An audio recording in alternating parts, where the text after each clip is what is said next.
everyone's ready, if you could please rise for the pledge and remain standing.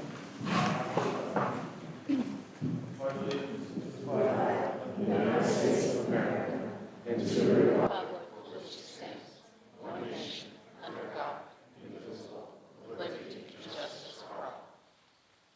Item number 2 on the agenda is a moment of silence for Anthony Tony Lopresti. I believe he passed away last month, and after a moment of silence, Mr. Stamell will have a couple words.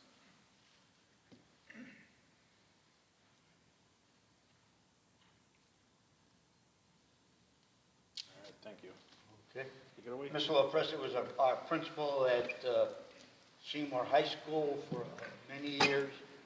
A wonderful educator, involved in all aspects of it. And we'll let Mr.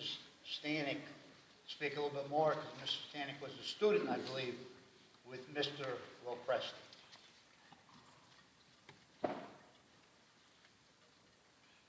Thank you, Mr. Good evening, members of the board. Yes, Mr. Lopresti, Tony Lopresti, became principal of Seymour High School when I was a sophomore in Seymour High School in 1970. He was a beloved principal of the school. He could be tough when he had to be tough, but he was very gentle, very kind. He treated every student as if that student was his own student, his own child. He was a great principal, and he helped advance the high school, although he thought that I was a pain in the neck, because I was always arguing with him about trying to introduce the UConn credit courses at the high school. We didn't have that when I was in high school. Then I went on to UConn, saw many students, very many students that they had the credits. But eventually we came to Seymour High School. It took a while. But it's always been a budget problem now to try to expand the school system. So we have to continue to fight. Tony was a great guy. I still call him Mr. Lopresti to this day. And he died on December 9th to be this. Thank you.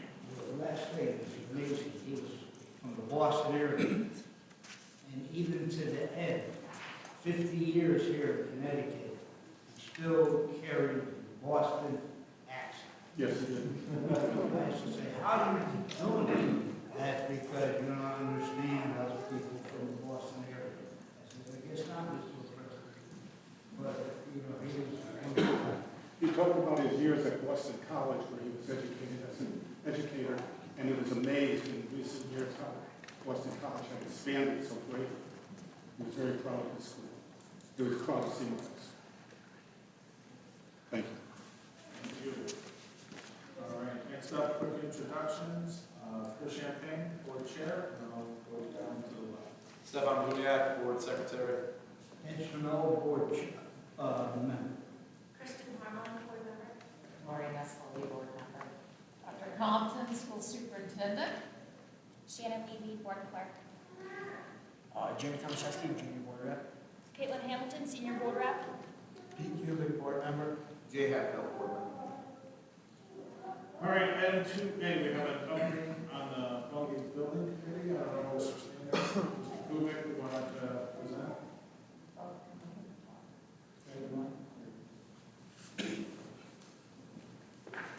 Mr. Kubik and Mr. Stamello can help me out. There's been a change with regard to the Bungay Elementary School building project.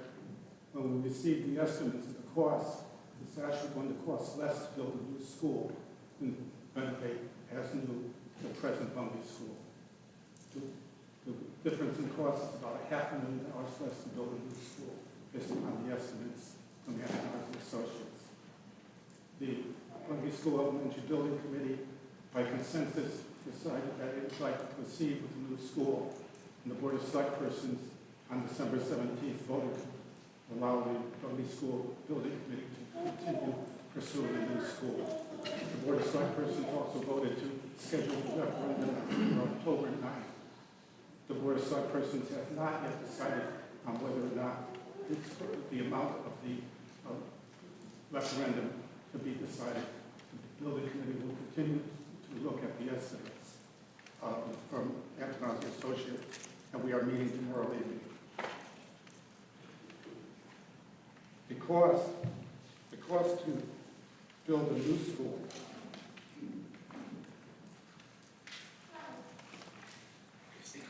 would be approximately $54 million. And the cost to renovate would be about $500,000 less. Excuse me, I have the numbers. The cost to build a new school would be $57.66.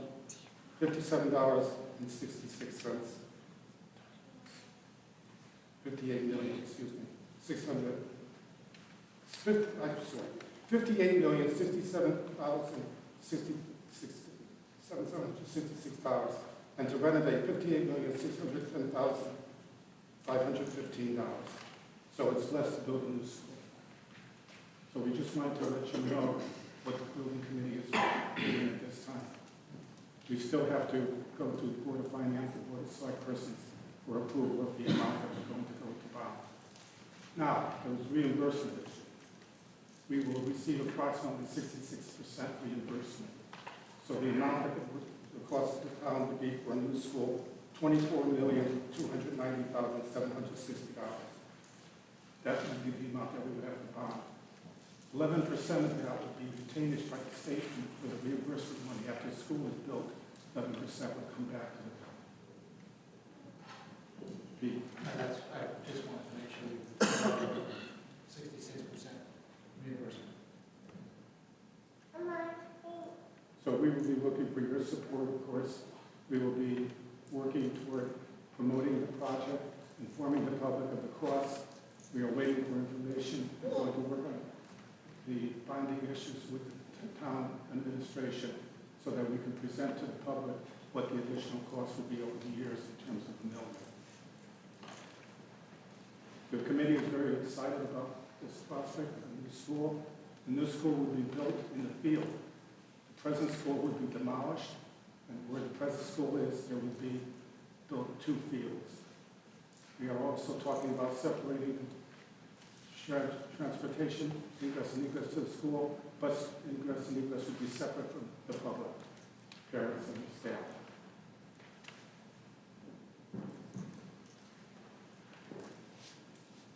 All set? Go ahead, please. Well, what I was going to say, the benefits for building new is that there won't be as much disruption for the students if we were to renovate the old building, because we would have to be moving classes to different areas of the building. In the meantime, that would be a little bit chaotic. This way here, we could be building a new school and won't be impacting the education in the building. There obviously will be noises outside, but the interruption within the present building will be minimized by us building a new school. That's one of the big things that we decided as a committee. And also the differentiation in the price, it's much better to do it this way here because it could be added costs. As I said, moving kids around, not just moving the building, we would probably have to get relocatable, moving to relocatable. I lived through that once before, it's not fun. Much better to do it the way that the committee is recommending. And we hope, as Mr. Seymour said, and Mr. Stewart said, that we need to get support from the town. The town citizens, not just Bungie side of town. All sides of the town need to be behind this. And I can't emphasize that enough. We need to come together as a community to do what's right for the kids in the town of Seymour. Off my pay. This is an opportunity for a 21st century type of school building. And I just want to say thank you to the whole process. It started out with the Needs Assessment Committee first. First Select Woman appointed that. And then the next step was the appointment of the Bungie Building Committee project. I know there's been a lot of hours that's been put into all of this. I'm not on the committee, but I've been an observer and whatever on the sidelines. So I just wanted to say thank you. First of all, that just got started, the appointments of the committees and how it has progressed along. So I think it's wonderful. It's time to really meet the 21st century needs. thank you, First Select Woman, and Mr. Stanek, and Pete, and Ed, for all the time that has taken place. So you will be hearing more from the committee. The committee will be promoting the project by informing the public of the aspects of the project. And it's very important that we support this project to continue the superb education that this Board of Education is able to provide to the children of Seymour. Thank you. Any questions? Thank you. Okay, item B, like we do every month, we have the Seymour Achievement Recognitions. This month, the theme is motivated, and Bundy School is up first. Hi,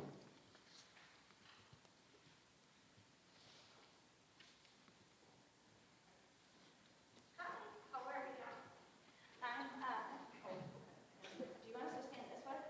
Okay. Ready? Hi.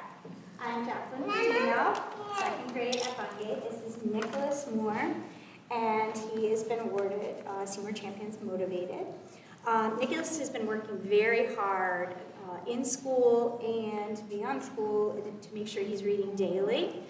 Okay, he is, when I looked at this, I know I said I am motivated on his Bungay B here, but I actually should have another side that says, I looked at this award as two ways.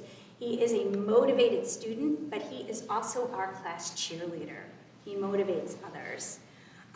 He celebrates everyone's accomplishments and makes sure that they know that they are important, and no one tells him to do that. He does it on his own. He is just motivated to keep our environment positive and let his friends know that they're supported. So Nicholas shows up with a smile every day, ready to learn new things and make those around him feel really special.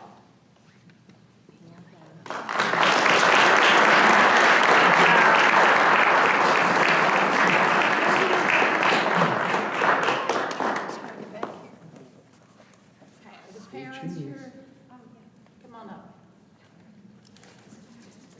Are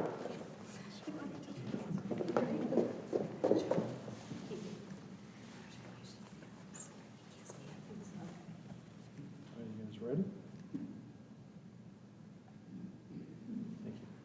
Thank you.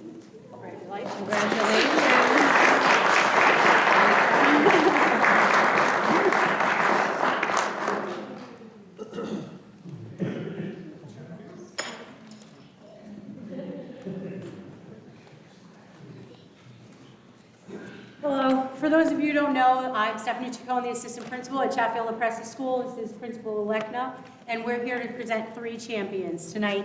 I'd like to call up Miss Pinkinson, who would like to present her champion. Come on up, Carter Crespo.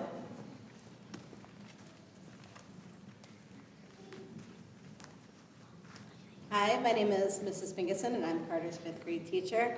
I nominated Carter because he works hard every single day and through every subject. He's the first to ask questions when he doesn't understand something. Carter will also ask for extra practice on things that he is struggling with in order to put in additional time and work at home. His positive attitude and strong work ethic help to not only motivate him, but also to motivate his classmates to do their own personal best.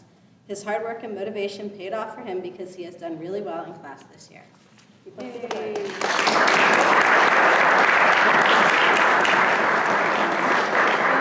join us. Carter's parents come up here.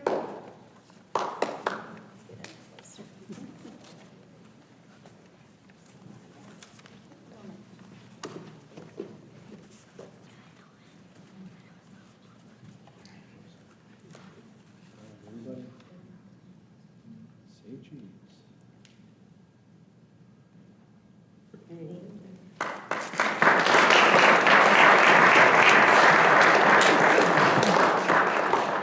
Next, can I call up Brandon Barber, please?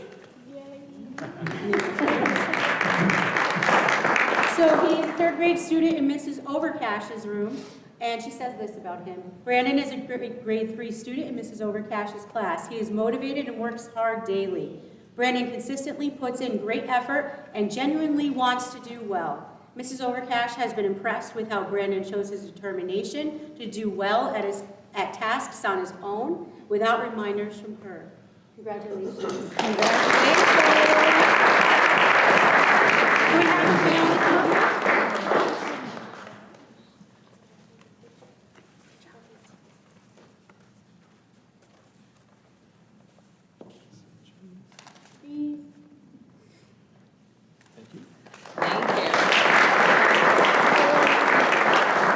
And our last one for tonight, Trenton Oregio, will you please join me up here?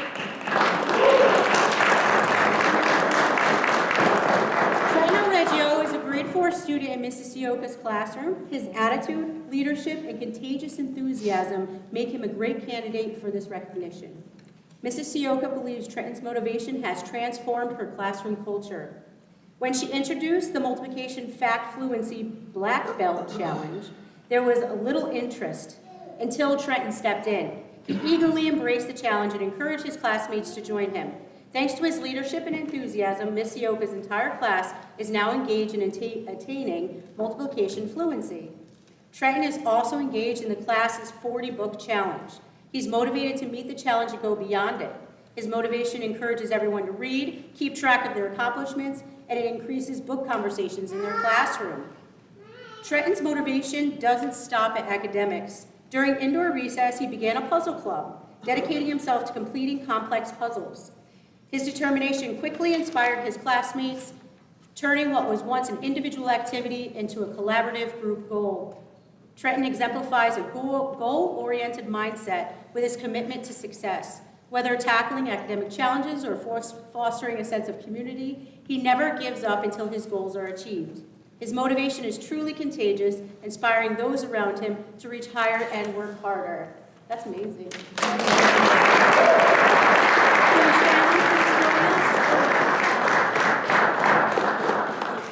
Trenton is pretty special because he is my next door neighbor. And I love his family. They take good care of me, and it's very special. So this means a lot for me tonight. Okay?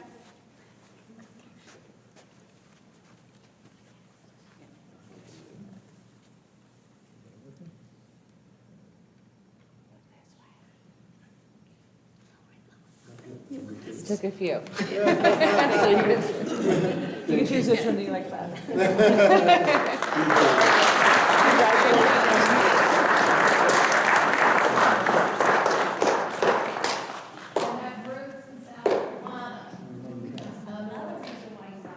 mother was originally from South Carolina, so we had something in common when I moved in there. Good evening. Could I call from Seymour Middle School, Thomas Halligan?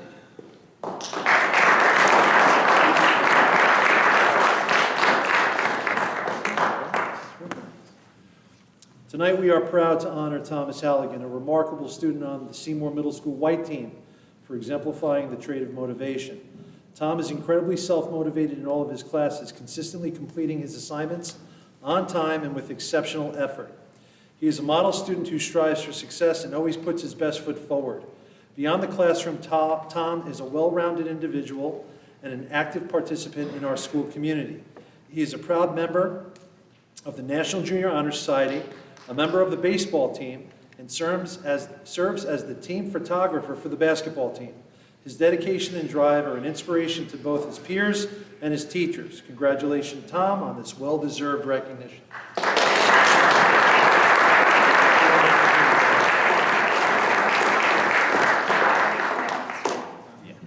Okay, if the parents can come up, Mr. Lucky's going to help me do the picture.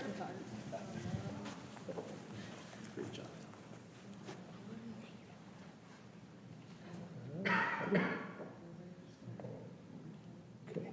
Thank you, Mr.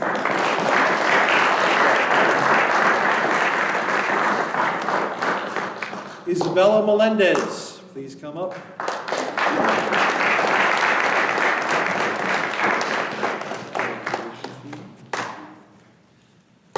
We are thrilled to recognize Isabella, aka Bella Melendez, an exceptional and outstanding 8th grader on the Gold Team, for her motivation.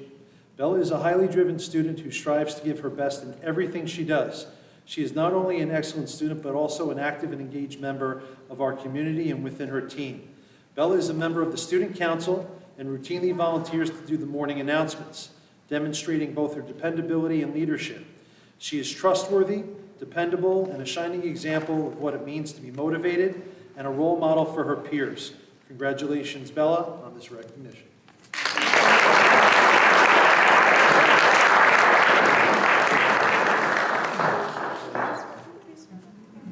right there. Parents, come over here. Two of our best.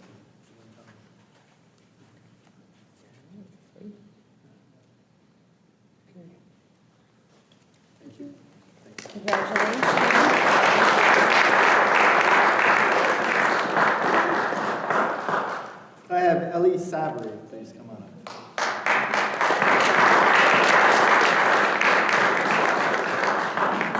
Ellie is our motivated student for Seymour High School. Although we have many, many motivated students, Ellie has established herself as a volunteer who's been working with Builders Beyond Borders.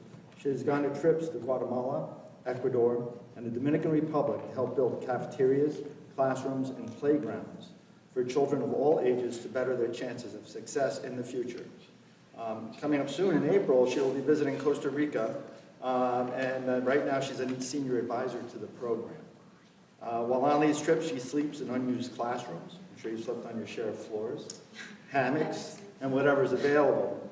Ellie is the only student from the Naugatuck Valley who participates in this program.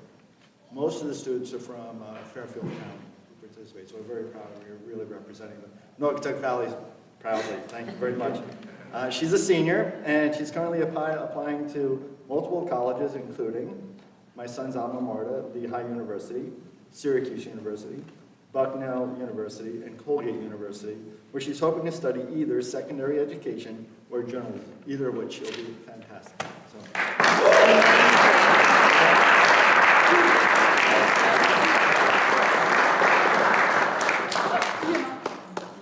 Up here, brother.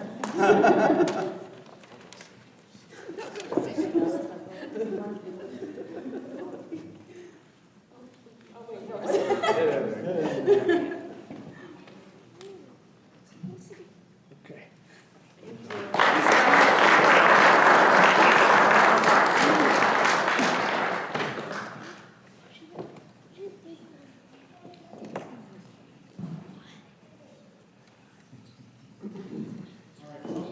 Mr. Freund, I think you're on the center stage again. Don't have to be embarrassed. So later in the meeting, we have a resolution that the board will vote on. Mr. Freund is retiring in 2 weeks. I don't count days. One day at a time. So while everybody's here, I guess I'll read the resolution and then we can take action on it later.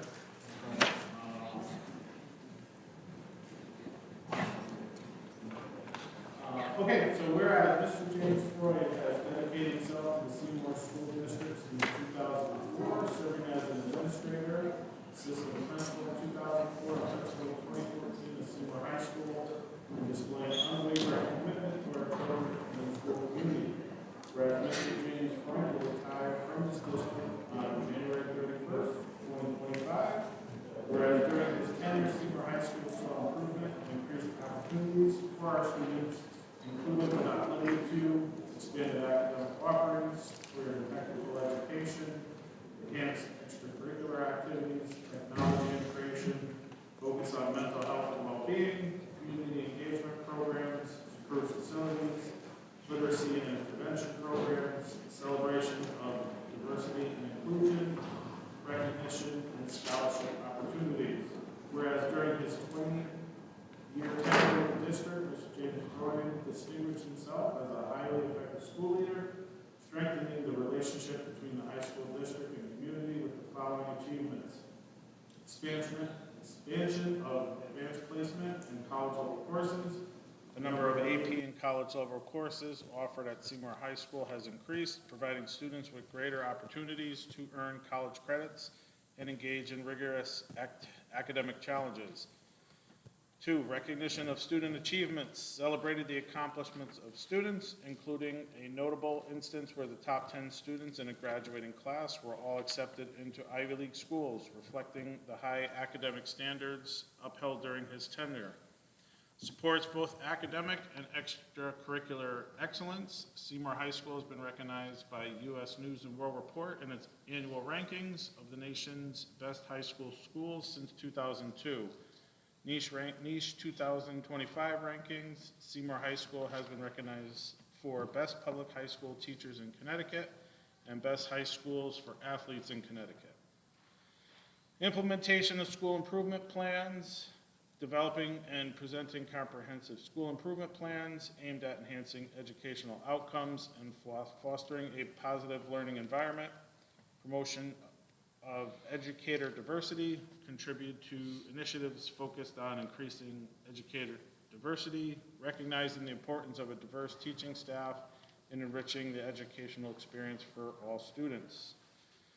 Community engagement, commitment to the community is evident through his participation in local events, such as leading the 53rd annual Seymour Christmas Parade, demonstrating his dedication to fostering strong community ties.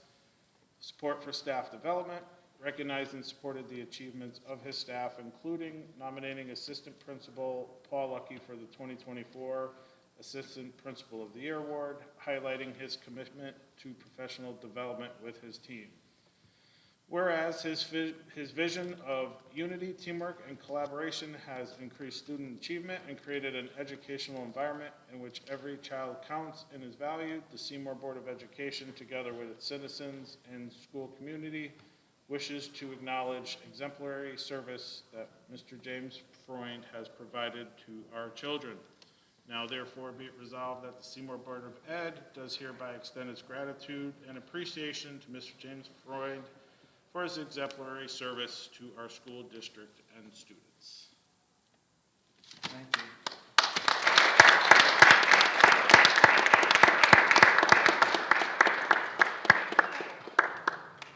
guess we can give this now. Mr. Floyd, you're also going to be receiving an acrylic award.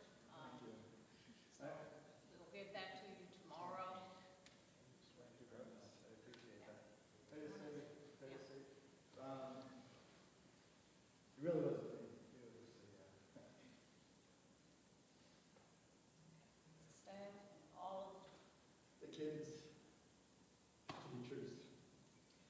I would just like to also say that I've been here 3 years and a half, and Mr. Floyd and I went on a different journey on November the 11th, 2022.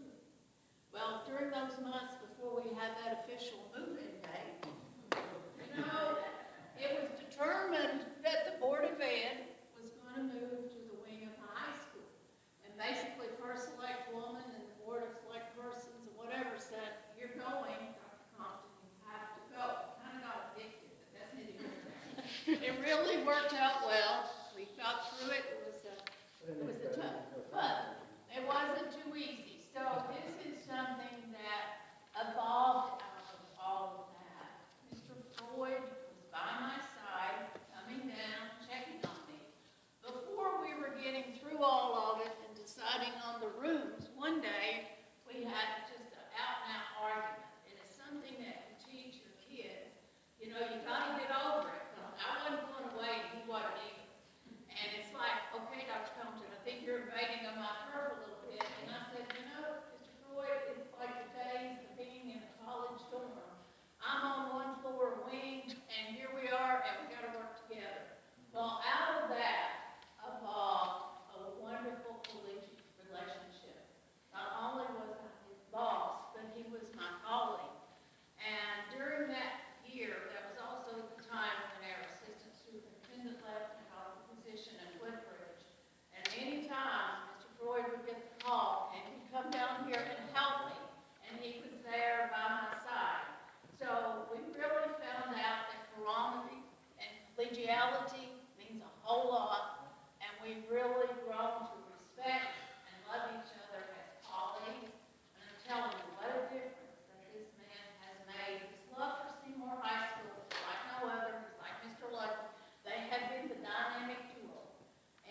good, and I said, I'm here, so you might as well get over it. How about that?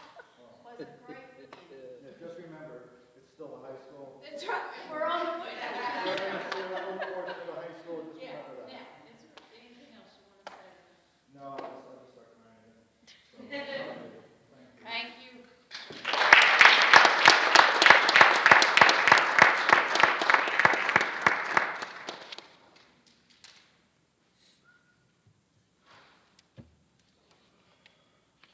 All right, up next, we have some students who have to take some midterms tomorrow. Remind So me. we'll hand it over to you guys. I'll start. Our National Honor Society, we helped the middle school in our junior debate tournament. And they also volunteer at the Gingerbread Wars, where some people, different people dress as characters for Christmas, the Christmas holidays. Student Council helped volunteer at the middle school debate tournament also, and they had Spirit Week before our holiday break. For sports, the winter season's underway. All of our teams are working hard in finding success. Our basketball team is currently, boys, is currently 5-4, and the girls are 7-2. Our co-op ice hockey team is 3-4-1. Boys swimming is currently 1-0 with a couple of big meets coming up against Watertown and Holy Cross. Currently, Matt Pastic and myself have automatically qualified for states, and several more are close. Indoor track is off to a solid and fast start, with the team just 2.5 weeks away from NVLs. With over 60 athletes this year, they've already competed in 5 meets, including a strong performance last week where the boys tied for first at the Wilton Wright Invitational. That was at Southern. And several athletes have already qualified for the state meet in February, and the Wildcats will be traveling back to Southern this week for another invitational. On Saturday, several athletes will compete in the pentathlon at Bethel. Senior Zach McCurrier is aiming to break the school pole vault record this year, and has also been recognized as in the CT Post as one of the top 25 track athletes to watch this season. The track team is excited for the remainder of the indoor season and is eager to take the momentum into the outdoor season. In addition, our dance and cheer teams are gearing up for the winter competitions. Dance had their first competition this past Saturday, and our cheer team will be competing on the 25th. Alrighty, so Hope Club members have completed motivational posters, which are hung up around the high school in preparation for midterms, which start tomorrow. Kindercats seniors will spend time with their kinder buddies, reinforcing their reading and writing skills through a winter-themed activity. Yearbook Club, the yearbook staff have been working diligently to create a book that encompasses the experiences of 24-25. They're currently working on photographing senior siblings, candids, and underclassmen photos. Art Club is working to create their puzzle piece, which is a visual memoir of their life. Spanish Club celebrated the holidays on December 17th by having a food taste of Torronos and Pavonos, a typical dessert for the holidays in many Hispanic countries. And then on January 6th, they celebrated Three King Days, where in many countries is where children get their Christmas presents. They also watched the parade and ate Roscon de Reyes. Performing arts are continuing to plan and practice for their March show. Newspaper, we're working on our next issue, which is planned to come out around the end of March. And then Future Business Leaders of America members are working on preparing for our March conference, which is at Southern. And that's it. That's it. Thank you. Any questions for our student reps? All right, thanks, guys. Free to go. Thank you. Thank you. Okay, item 3, public comment. Anyone from the public like to make a comment? Public comment going twice. Good afternoon, I'm Rich Jonas. Just want to remind the board and the residents that we have a charter revision meeting coming up. It's January 27th, 2025, in the drummer room, 7 o'clock. The revision board will be asking the committees and boards to be going to get their input, but this is also open to all residents who want to see or make some changes for the charter. They are taking suggestions right now, and the board of selectmen will be giving theirs at our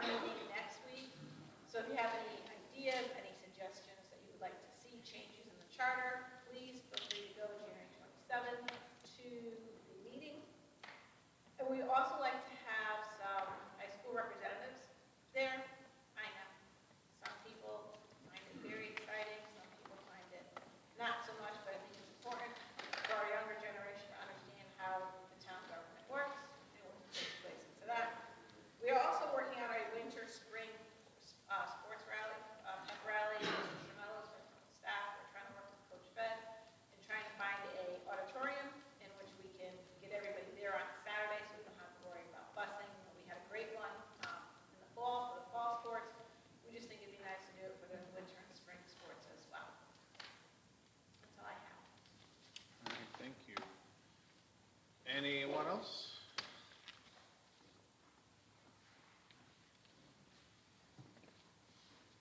Hey, Mike Kearney, 72 Mountain Road, Commander of American Legion, also board member of Seymour Historical Society. Sorry I didn't make the last meeting, but I just want to extend my thanks to Ms. Compton and their staff for hosting the meet and greet for the Boys and Girls State reps for the American Legion. And just a correction, we're not the VFW, American Legion, different organization. Again, we had a positive feedback from the community. I think the meeting with the kids went well. I think they learned a lot. Second, this year coming up is going to be the 10th anniversary of the Veterans Appreciation Concert up at the middle school, usually in coordination with ourselves, the VFW, and the Connecticut Hurricanes. Unfortunately, last year we lost one of our biggest contributors to the Legion. He was a member of our post, a member of the VFW. He was a Hall of Fame world-class drummer, Tommy Gavinelli. So we want to have a 10th year tribute to him this year, and I don't know who I have to reach out to. It's the Board of Ed, building facilitator for the 26th of April up to Seymour Middle School here. Put the concert together with the drum corps in the tri-state area. I'll be one of the contact people, and the other one would be Danny Staferi. He's one of the business managers of the Hurricanes. I have his contact information here. I'll give it to you. And again, whatever we can do to get that going. Other thing too is I want to reach out to the Dave Lee. We want to make a special presentation to Chris Cummings and Jared Sioka. They're the fourth grade teachers that spearhead the Veterans Appreciation programs. And plus, we found out that both schools, they do the raising and lowering the flags every morning. So we make a presentation to both schools. We got a flag, new flag for each of the schools, and make a presentation. So I don't know who we have to reach out to make an appointment to get up to the schools. I'm going to make a photo op with, again, Dave and Jara have been doing a fantastic job the last couple of years. The other thing, I know if it's on your agenda, about renaming the park down on Broad Street. I know Fred's behind me. He was working on that as a docent at the Historical Society. One of the things the kids learned when they came in, third graders this year, and sixth graders, is the little history of the town of Seymour. And Joe Chews, the Indian who lived down under the falls, got that nickname, and Seymour was named Chewstown for approximately 80 years, back in the 1700s. And I had just thrown that name out as my opinion that the park would be renamed. I don't know if the board is going to take action on that. I know that was, I spoke into the public comment at the selectmen's meeting, and again, that was my...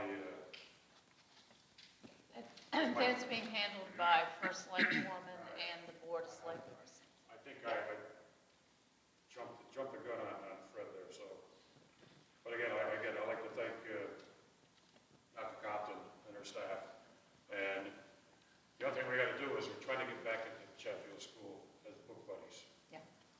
And it's not our program, it was the program, it was Sarah Lusick was the head of that one.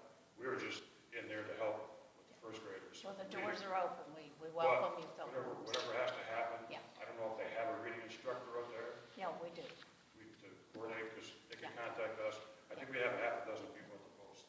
that wanna get Darlene would involved. love to do that. We'll get that coordinated. Let's talk And to then the Mr. last thing, Lincoln. I'd like to just leave this as a flyer.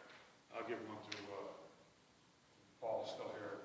Anybody's just interested in little World War II history, we're conducting a memorial service on the 3rd of February down at the congregation of the church. A saga of 4 chaplains. The USAT Dorchester went down on February 3rd, 1943. That's one of the biggest loss of lives of men in World War II. And for local, courthouse post 174 in Oxford is named after David because he went down on the Dorchester. But again, we've been doing this service for 25 years. It's very moving tribute to these chaplains. And again, if you're interested in history, I suggest you take the time out that night. 7 o'clock, it's on the flyer, down at the Seymour Congregational Church, right around the corner from the community center. Speaking of community center, my last day is tribute to Tony LaPresti. I had Mr. LaPresti as a civics teacher 60 years ago, and also had him as the assistant principal of the high school when I was at the high school. Very, very friendly, outgoing, and never had any problem with Mr. LaPresti. And sorry to see him pass. Good relationship with him, and he was a good man. So I got to thank you for your time. Thank you. Thank you. All right. Anyone else for public comment? Mr. Stanek. Fred Stanley, 22 North Meadow Road, and probably think you'll know these stuff again to talk to us. I would like to take this opportunity to publicly congratulate and wish Jim Freund well as retiring principal of Seymour High School. Very good. He's done an outstanding job. He served as assistant principal when one of my children was a student at Seymour High School. He's done a great job in advancing the curriculum and quality education instruction at Seymour High School. Dr. Compton talked about a dynamic duel. There's another part of that called Lucky, President Carter, development of Seymour High School. Yeah, 20 years. Came in together. Amen together. When my children were taught computer science, I think we've got a great continuation of what's happening at Seymour High School. And I want to thank you for the congratulatory note all about the education and the challenge. That challenged this Board of Education also as a former member. Let's try to see that Seymour High School is designated a blue ribbon school within the next 5 years. We have the framework, we have the teachers, we have the curriculum to do that. It can be done. And I think with the framework and the background of Jim Freund and leadership of what Lucky has done at Seymour High School, we can have a blue ribbon school here in Seymour within 5 years. That's my challenge as a former member of this board and as a member of the Board of Select Persons. Thank you, Mr. Freund, and good luck to you, Mr. Lucky. Thank you. Thank you. Any other public comment? Public comment going twice. Last call for public comment. All right, public comment is closed. Item 4 under the reports, we have a presentation from the Future Business Leaders of America. So we'll turn it over to you guys.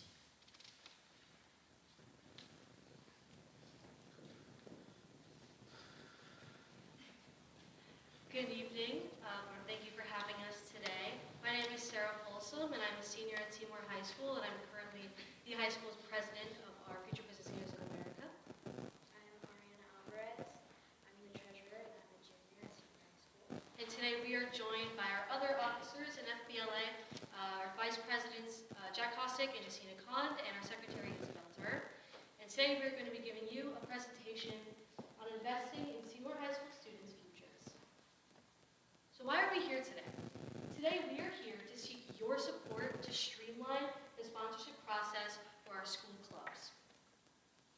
The main points we're going to be going over today are a general idea of FBLA, the setbacks of the current system that we have, the use of sponsorships, and our proposal. For FBLA's background, we are a nonprofit student organization that prepares all of our students for success in their future careers and in leadership skills. And one of our largest business-focused student organizations in America. And our particular goals in our club are to strengthen leadership skills, have community involvement, so increase local engagement and impact through volunteering and other opportunities, our career readiness to prepare our members for these future careers, not only in finance or in corporate, but also in any careers such as trades or government, and positive culture. We want to foster a supportive and positive community that anyone feels safe to be a part of. What do clubs like FBLA offer expand their knowledge, engage in meaningful experiences, and apply classroom concepts to real-world scenarios. It opens doors to personal, educational, and professional growth. So how sponsorships would personally benefit our club and the likes of many others? Specifically for FBLA, we had the opportunity to become what is called a champion chapter, which is nationally recognized as well as state recognized. There are requirements different that are for the national level and the state level, and they are based in a gold, silver, and bronze status. It is a point system. You complete activities on a chart, and then you get a certain amount of points for completing them, which is what gets you into these different categories. And like I mentioned before, there are different requirements to be nationally recognized and different requirements to be state recognized. Right now, we are neither.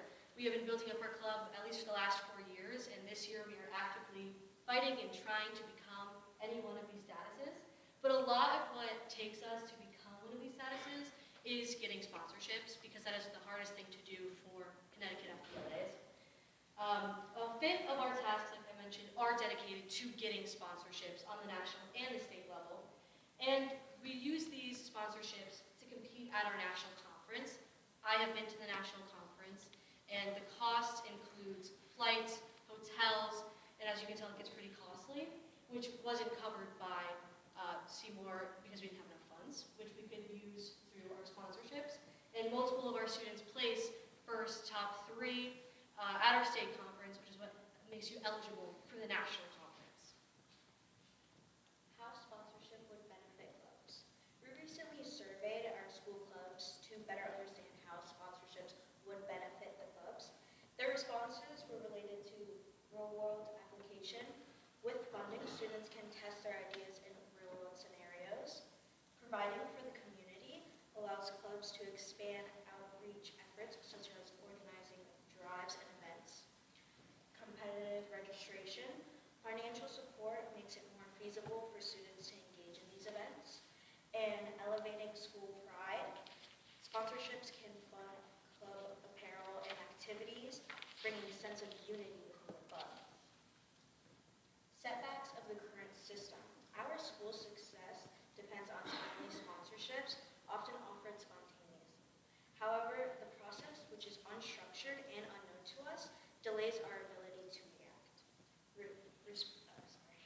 resulting in missed opportunity. So our proposal to you is to move the actual approval of getting sponsorships to the administrative level. We currently don't know what our system is like. We're basing it off of what it was when we were able to get sponsorships. We would like clarification, and most of you want to move it to an administrative level so that we can streamline the process and shorten the chain of command, which can get us that sponsorship. And like Ari mentioned, we can answer quicker, which will give us more time to actually receive these sponsorships. So thank you so much for listening today, and I hope you have a great night. Thank you. Great job, thank you. So I have a question, and I'm not sure who can answer this. So with our sport programs, donations go right to the sport programs. For this, how is that different? I don't know if Mr. Freund can help there, or if anybody here. Why are clubs different than, or Mr. Lucky? I see him standing. My experience in the past is that anything that came into a club would first have to be accepted by the Board of Education. If I was to sell you a pen that I have in my pocket and you were offered to buy that, I wouldn't want to say, well, I gotta wait a month in order to accept your funds. So a lot of these opportunities come up and they come up quickly. And when they do, the only way really that I know of in the past is for the board with a letter asking if you would be willing to accept funding as a Board of Education. What the kids are telling you is that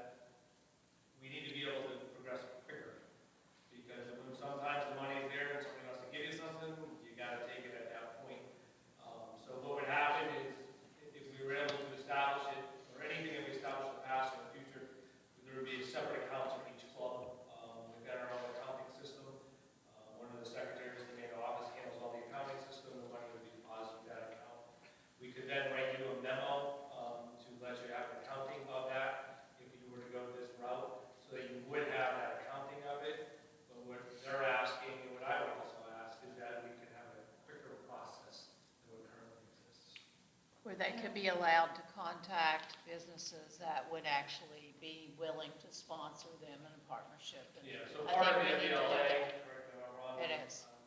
is that they have to go out, one fifth of those points is to go out and actually get sponsorships. So it's that business acumen, having telephone skills, being able to cold call, being able to talk to people in the community. And I think there's a huge mutual benefit that we're missing by not having this speed at the administrative level. And the community really wants to be involved. And we need to have some better formalized mechanisms to do that. Because they do want to help us. There's a lot of local businesses that do. So. And I want to speak to your question directly. I'm Emily Jackson, I'm the FBLA advisor. So we do get some support related to the sports. For example, our transportation to the state conference is covered with the sports or at the athletic department. But that's obviously a small amount compared to like our national conference. So that would not be something we would be able to get funded through any type of like athletic department there. And then just to like emphasize on the tasks, some of them are even like reaching out to sponsorships and providing proof that we've reached out to sponsorships, writing thank you notes that we provided sponsorships and providing proof for that as well. So there's kind of like, you know, that double effect there. We'd be able to kind of take care of those tasks, and then that's really what we would probably have the benefit of the sponsorships for, be really that travel international. Right. Most of these partnerships, these businesses would write a formal letter and just stating that they're willing to be a business partner for the FBLA and the organization, and then also the high school could respond back and whatever, just showing you a paper trail and exactly the monetary, and this is how we could take care of it as an accounting perspective. Yeah, I was thinking of it more along the lines, if I want to give $100 to the basketball team, I could just hand them $100. I don't have to. That's a parent club, though, it's a Yeah, club. so, It goes to all the parents, all of the athletics is run by parent clubs who are their own separate entities. So when people are donating, they're donating to that parent club, who then decides to do things. For example, one of the parent clubs helped to put new equipment in the weight room, you know, or particular. So those parent clubs are their own entities, and we don't have separate accounting of that within our building because they are their own nonprofit entities. This needs to be under the umbrella of the school and just the backing of the Board of Education and the superintendent to let the school move forward. Also check with Floyd. yeah, I was just going to say, I mean, I don't think any We'll of us check would with have a Floyd, problem, and but not there's probably a problem. policy I know it's somewhere. reported other high schools have done this. Well, across the state, most of the FBLAs are doing the sponsorship for. So when the kids came to see me, I said, well, let's present. You know, let's present your findings that this is part of FBLA, and let's see if we can get some formalized mechanism that we all agree upon. The Board of Education, you know, we'll be able to write that up. Let us know how we could do it so that it's agreeable to all parties. Right, so on February the 3rd, let's just make that official. We'll reach out to Floyd. We definitely need to support this and allow them to do this. There's a lot of businesses and a lot of school districts that you can have each of your freshman class, sophomore, junior, and senior class that have a business that sponsor them all the way through. I've done that in my past, and it's wonderful. You could have Connecticut Basements, for example, or Tom Haynes, and them that would sponsor each year a class. So I think this is wonderful. So we'll bring that back, Mr. Lucky, and our FBA sponsor, and we'll bring that forward to you February the 3rd. So I think this is wonderful, and I'd like to see, I know you'll support it. Sounds good. Any questions? Thank you. Yeah, I mean, I think we need to do it like a real search in our policies, because I'm not hearing Exactly. donation. I don't, we Yeah, should be no, treating yeah. sponsorship Yeah, that's the why same with thing Floyd, as a right. donation, and we do have a policy that is distinct for sponsorships. 'Cause a sponsorship is not a donation. Sponsorship is not a donation.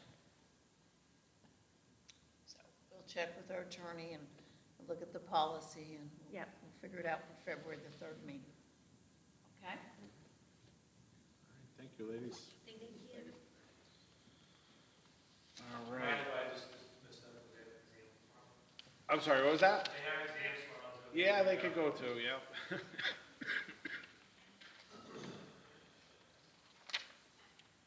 All right, then the rest of the reports we have, enrollment, food services report, special ed report, financial report. Any questions? I only don't even see anybody here, but Dr. Boyd, anything you want to say about special ed? I'll answer any questions. Okay.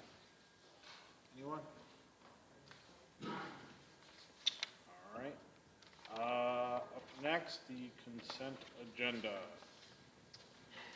So I need a motion to approve consent agenda. I'll make a motion to approve the consent agenda as presented. Motion by Stefan, do I have a second? Second.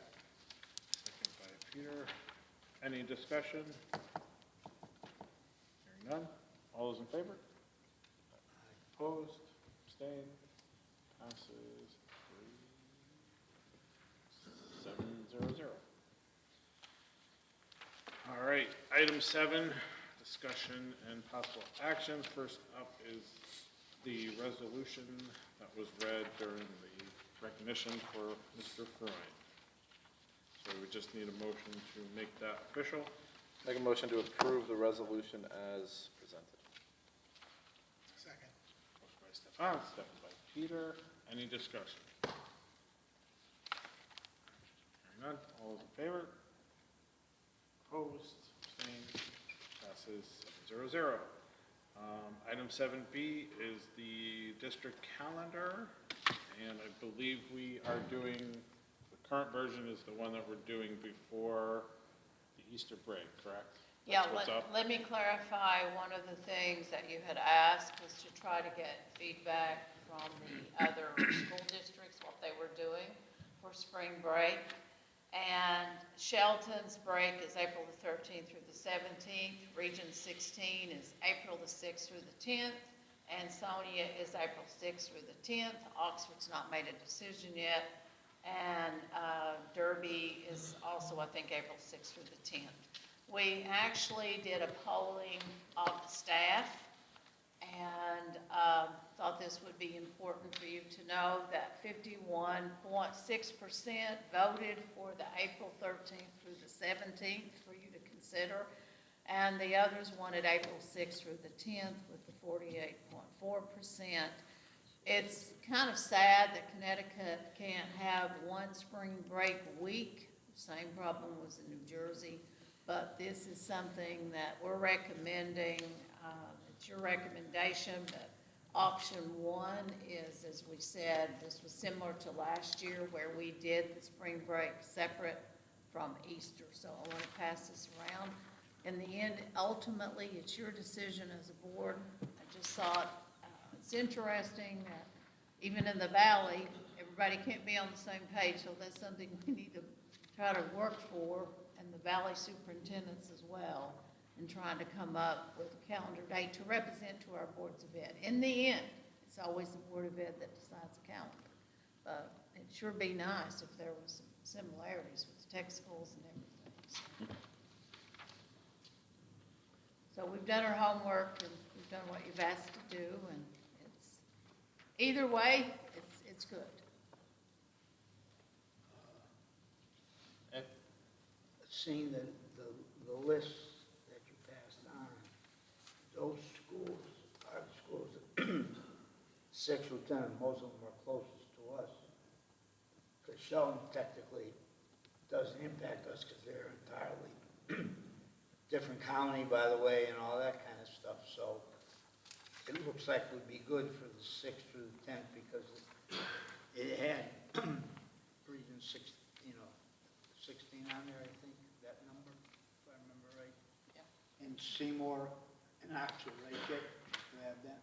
No, Oxford's unknown. Oxford's unknown at this time, Dr. Miller's not. Ansonia. Yeah, it's Ansonia, and Region 16 is the earlier, and Shelton's the later. Okay, all right. You want us to vote on the later, is that I correct? want you to vote either way you want. I'm just telling you what the percentage of Yeah, the the staff. teachers wanted, right, is that staff, is that full staff? Full staff, everybody. I mean, it's Basically close. 50-50. Certainly wasn't It's very certainly close, wasn't I a know. blowout, but Yeah. if you're gonna ask somebody's opinion, and it comes out 49 and a half, and 51 and a half, you go with their opinion, in my view. So, and it looks like we did our best to put the PD days on the third Thursday. Yes, we did that. That's appreciated. Jay had some excellent advice. All that was changed, and everything else on the calendar looks great. in regards to that. So. So they want the 13th. And when you really think about it, there is benefit. Sometimes you've got Easter coming so early, you've got the Good Friday and that weekend, and then the other was, it is warmer. So there's advantages and disadvantages, either way you go. I'm just not sure how we're supposed to refer to the one we want. Well, the first one is, I believe on the bottom, it should say version A or B. version A is the one with the latter spring break from 13th through the 17th. And then version B is the first week. Version B is the one that had the votes. No, version A was the one that had the votes because it was. Version A is later. Oh, version A is the later. Yes. Okay. Spring recess later. I'll make a motion to accept calendar version A as presented in the board packet. All right. Motion by Ms. Harmon. Do we have a second? Second. Second by Peter. Discussion, Jay? Not to muddy the waters, but I just thought it was interesting, the 2 days before the Christmas break. You know, like this year, we had the same situation where we had 2 days after, you know. Yeah. What was the pros or cons of that part? Just, you know, saying, start the break on Monday. Basically, we kind of followed, looking at what other the schools were doing, the other school districts. But to your point about the regional calendar, like, you know, it just doesn't seem to make sense. We talk about learning and learning loss and how much really learning productivity is happening in those 2 days, comparatively. Which 2 You know. days? The days at the 22 end of and the break 23. or the beginning? Well, either time, you know, like this time it'll be the 22nd and 23rd. So the Monday, Tuesday, and then we go to break on Wednesday. The 23rd really is a half day, so it's a day and a half. You know, so when it happens in those middays, like even this year, we came back on the Thursday and Friday, you know, how much productivity is really happening during that time. And again, that's not something necessary for now, but maybe for next year or in the future when we think about it. Are we really maximizing those 2 days comparatively? You know, I mean, I know for me A it was lot of tough it for the depends kids. upon where the calendar falls too. A lot do the 22nd, 21st, 23rd. It just depends upon the calendar and how you're trying to get the weeks. Or Jay, are you saying you are in favor of a 2-week holiday? Well, if it falls like that, we might, you know, we might as well.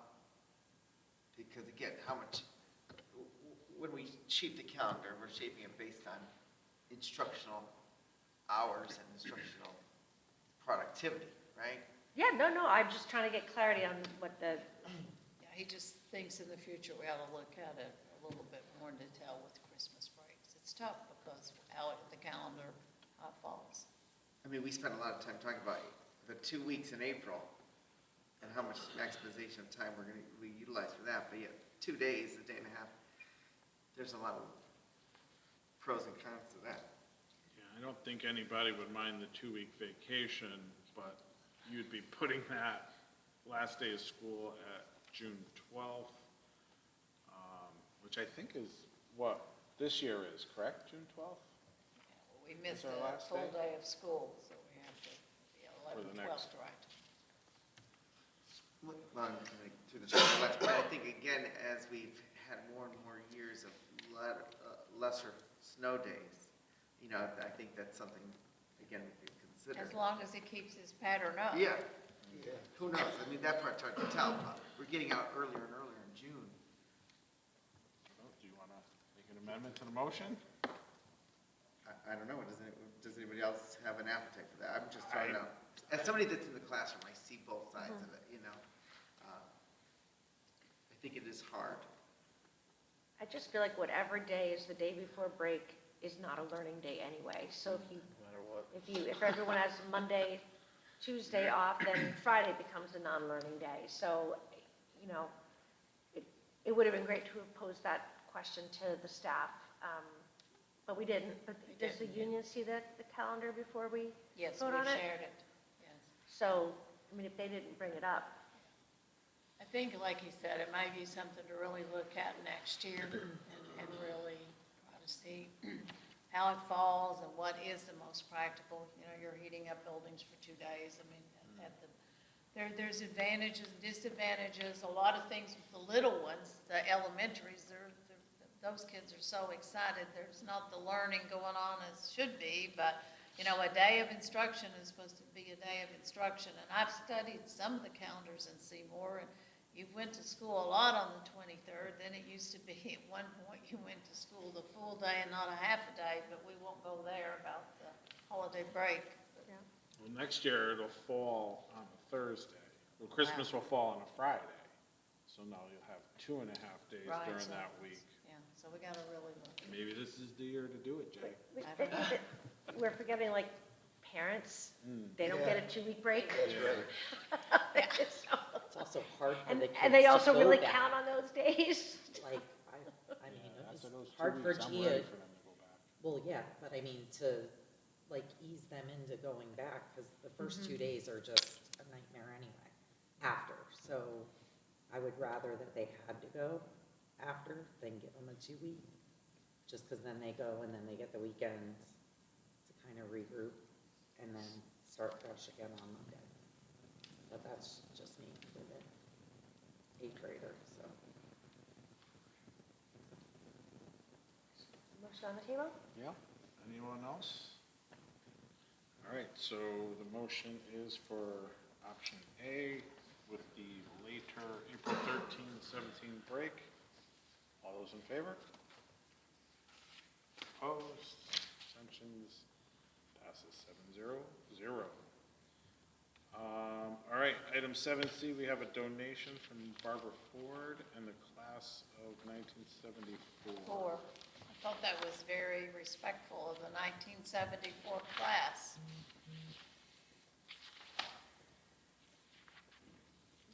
Make a motion to accept the donation from Barbara Ford and the class of 1974 and direct the superintendent to decide the appropriate dissemination or distribution, I should say, of the money. Second.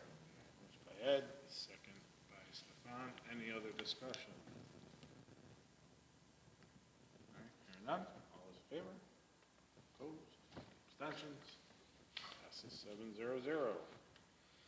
All right, item 8 is the informational section. We had 2 winners. What's that? D. Oh, D. I'm sorry. Tuition agreement. This is an ongoing agreement that we've had, just asking the board to approve it. It also involves a situation that Dr. Boyle and Mr. Boyd have worked on. It's a good agreement between a student from Oxford, student from Seymour. Make a motion to approve the education tuition agreement between Seymour and Oxford. Motion by Stefan.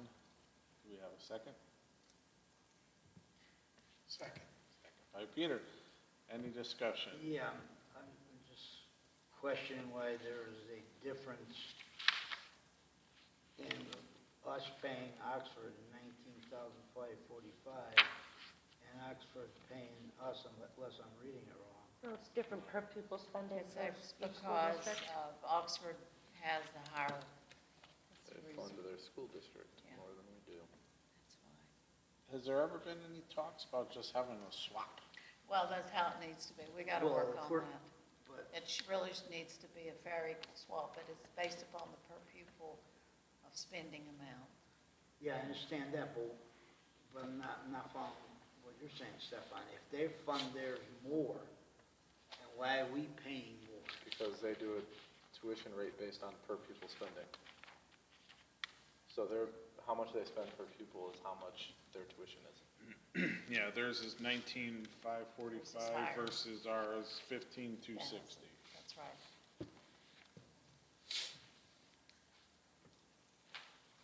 I still don't like it, but. Yeah. I don't like it either. We didn't like it last year I either. don't when like we had it to either, do but I this. think we just gotta try to work. It would be nice to just do an equal thing if it could be worked out. We gotta work with the attorneys with that, okay? But also, we have 2 students going to Oxford, and then there's just 1 student coming to Seymour. Yes, but that was something agreed upon agreement many years ago. That happened before I came here. I'm not going into that again. The person's a So junior. when, are Junior. these various students, are they all seniors, or what mix of? One is a junior, 2 are juniors, And especially the one agreement of the student has been 4 years at Oxford. That was an agreement with the special ed directors board. That was something actually that we met into executive session about. So this is something that as a board, you've inherited this, okay? And we need to complete it. Well, that's why I was asking when it was over. Yes, yeah. She's a junior, so they'll Yeah, like to bring closure on it. I don't like the differential, and I'll be voting no. Well, by law, we've got an agreement going on here to meet or whatever. I mean, it's something. I don't like the difference either, but I think, statutory of what we currently have. Normally, we have this earlier. It was not approved by Oxford until November, so. So, I mean, if I'm hearing you correctly, statutory law in Connecticut is if a student is going to go to their non-home district, they will pay the per pupil rate of that district. So if Oxford's per pupil spending is 19,000 something and ours is 15,000 something, that's why we have to pay more. Because school in Oxford costs more than school in Seymour.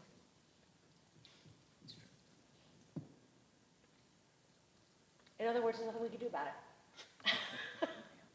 Until we can try to work out a better agreement. And that's something. Or let this expire. Yeah, Or not right, let it expire, or let it whatever, but- sunset is Right, better. exactly, but I would like to, I think it would be nice to have a equitable swap. All right. Anything else? All right, all those in favor? We have 4 yeses. You probably have to keep Kristen, Stefan, Jay, and Peter. No? All those opposed? Lori and Ed? And I will abstain.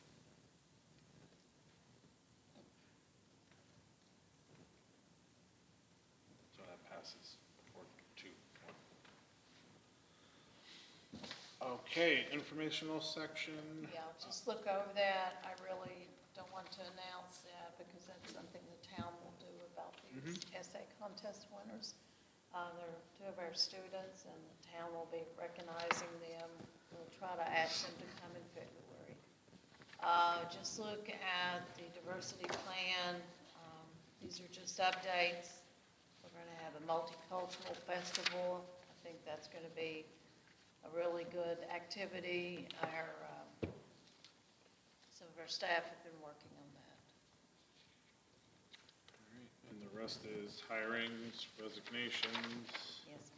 I have a question. Yep, go ahead. Are some of the resignations actually retirements? They're actually retirements with Lisa Cheney, Paul O'Connor, Grace Bath. Basically what it was, they basically did the letter, but they are retiring. Okay. I just want to say, gosh, what exemplary service Lisa Cheney, all the years of heading up with the English department, as also the AP program, and as department chair. Also to Paul O'Connor, he's been a health teacher. All of these have been like, same thing with Greg with math, over 30 years of service. And they've done an exemplary job, and it's truly Seymour High School's loss. But they said at this time it's beneficial for them to retire. We send them a letter, correct? Yes, we do. Because Paul, beyond being the PE teacher, up there, has stepped up many different times to coach different sports, and we've had no one to step forward, so he's to be congratulated. And that's no disrespect to Lisa Cheney, I'm not saying that, I'm just saying that. And no disrespect to Mr. Speed. Because my children had him, one of them anyway. I had all 3. And you heard me say the kind words about Mrs. Long last month. All right, anything else on the informational section? I just want, sorry, through the chair. Yeah. I just wanted to compliment their letters, that they were, all 3 of their retirement letters were quite classy. And it's nice to see that they're sharing their thoughts of departing in such a classy manner. So it's nice to read that. It was outstanding. In fact, one of them teared up. I think basically all three. They were very, like I said, very appreciative, and it's been a part of their legacy. When you see a teacher come to tears that's retiring, it really touches your heart. Just I like want to Mr. piggyback Floyd on what Jay said. That is a nice thing, because there's times that we don't get that, so that's a credit to these staff members to take the time to do that. It's a credit to their professionalism. Yeah, sometimes we get a one-liner, and That's sometimes correct. we get 2-3 pages. All right. Item 9, Board of Ed comments, superintendent report. I think we're breaking a record tonight, but my only comments, I don't see him here. Thanks again to Mr. Freund. It's been a pleasure, and I'm sure we'll see you around. And yeah, good luck. Enjoy that grandchild. Stefan? Yeah, I'll just echo that. Thank you, Mr. Freund. I'll miss you. Good luck in retirement. Enjoy it. Yeah, I've once you're out of the building, I'll forgive you. Not yet, not yet. And I want to know, Mr. Freund, if you want me to include you in the retired principals of Seymour when we go out for lunch. No hesitation. Okay, I'll add you to the list. A very personal thank you, because now I'm going to cry. You with all three of mine through COVID, and it has to have been one of the most challenging parts of all of our professional and personal lives. And I thought you handled the entire 7 years that I was with you and with the administration there, and getting through COVID and getting beyond COVID with incredible fortitude and wisdom, and I want to thank you for that. Lori? I would like to recognize the Seymour Middle School cheerleaders. They had their very first competition on Saturday, and even though they came in third, they did win. It was up at Swift Middle School up in Watertown or Oakville, whatever they go by, and our cheer team won Katie's Kindness Award that day. They were presented by Swift Middle School, and they also won Judge's Choice. So they got both of those recognitions that day, and it was just a very happy moment. And it was also very nice too, because of all the teams that competed that day. Normally all the teams sit in their own little circles, but Oxford and Seymour sat in one big circle together, which was very, very nice. So all of our girls are very close, and it's nice to see that our kindness projects are resonating, and they're carrying it outside of our community and being recognized. And for it, hopefully so. those middle school cheerleaders won't disappear, and they'll actually grow into go a to Seymour High future- School. a to future cheer. state As championship. far as I know, they are all going to Seymour High, so.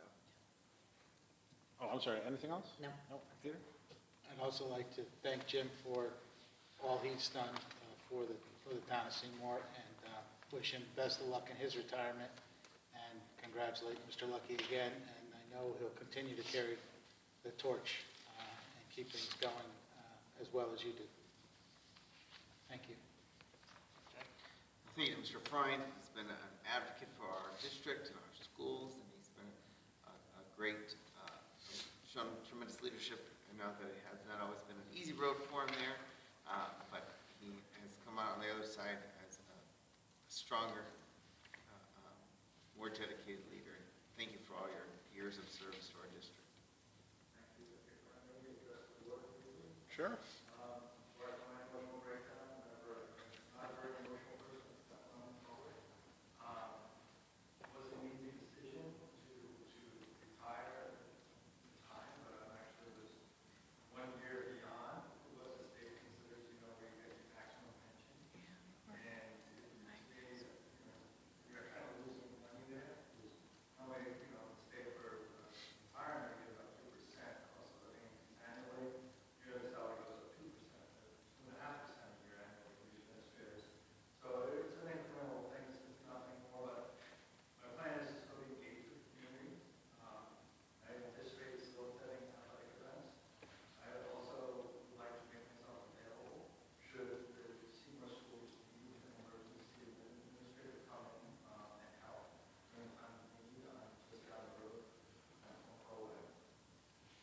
Thank you. Thanks, sir. All right, Dr. Compton, your report. Yeah, I would just like to mention that the assistant principal openings for Seymour High School and Bungie have been posted. All of the applications have been printed off. You're welcome as a Board of Ed to come by and review any of these. You're welcome to see them. We're going to formulate committees, and if you'd like to serve on these, let us know. Please email me, Chris, or all together. I've been sending group emails about all of this, so let us know if you're on the Bungie committee or the high school committee. We would like to finish these the last week of January. Mr. Lecky's trying to keep Dr. Compton on a good schedule, so we can try to announce this on February the 3rd. So I'm being a good follower about that on the timelines. We got a lot of things going on, and it's best that we've had a lot of applications. Ed today came in and just reviewed. They're all printed out, so please come by if you'd like. Just let me know, okay? Or just come in and I'll let you have some privacy and sit at the table and look at them, okay? So any committee that you would like to be on, let us know, okay? Process, we'd like to follow the same process that we had with the others, okay? That's it. All right, any questions for Dr. Compton? Did we get more elementary assistant principals? Yes, Yeah. always more elementary administrators apply than for the high school levels. Is this open to anybody or just internally? Well, it went out with CT Reed below that as well. First internal and then out. Yeah. So it's been posted everywhere. Yeah. We got a wide variety. Wide target variety. when- I mean, even point somebody from New York City, And not some just Connecticut. put in for both positions. All right, any other questions? No, just remember tomorrow night is the second working budget session. You're going to be reviewing the needs assessments from the administration. The meeting is at 6 o'clock. You're going to be in the Board of Ed, the regular conference room, and the Bungie Building Committee. Some of them are doing virtually, and the architects or whatever they decide, then the superintendent's office is available for the building committee side, okay?